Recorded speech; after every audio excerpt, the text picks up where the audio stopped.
বাজারে এখন ইলিশ সুন্দরীদের খুব আনাগোনা, তবে পকেট ভারী না থাকলে তাদের গায়ে হাতই দেওয়া যায় না।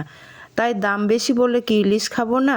তা চলুন আজকে আমি ইলিশ রান্না করছি। আমাদের বাড়িতে পছন্দ আলু দিয়ে সর্ষে ইলিশ। এখানে 3 পিস ইলিশ নিয়েছি, তার মধ্যে নুন হলুদ অল্প একটু সর্ষের তেল মাখিয়ে রাখলাম।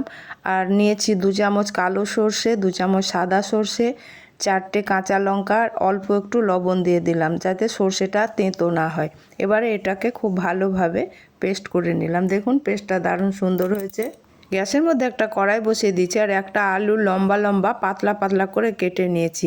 এবার 2 চামচ তেল দিয়ে 1 চামচ কালো সর্ষে ও 2টো কাঁচা লঙ্কা ফোড়নে দিয়ে দিলাম।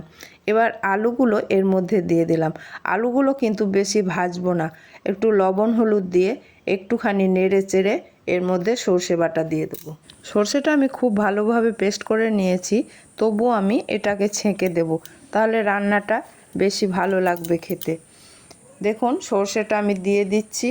বাড়িতে ইলিশ এলে আমি সর্ষে বাটা দিয়ে কাঁচা ইলিশই রান্না করি, এতে ইলিশের টেস্টটা পুরোপুরি থেকে যায়।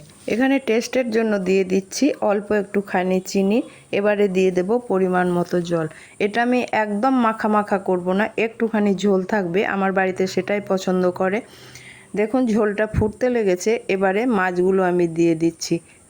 3 থেকে 4 মিনিট জাল দিলে এটা সেদ্ধ হয়ে যাবে।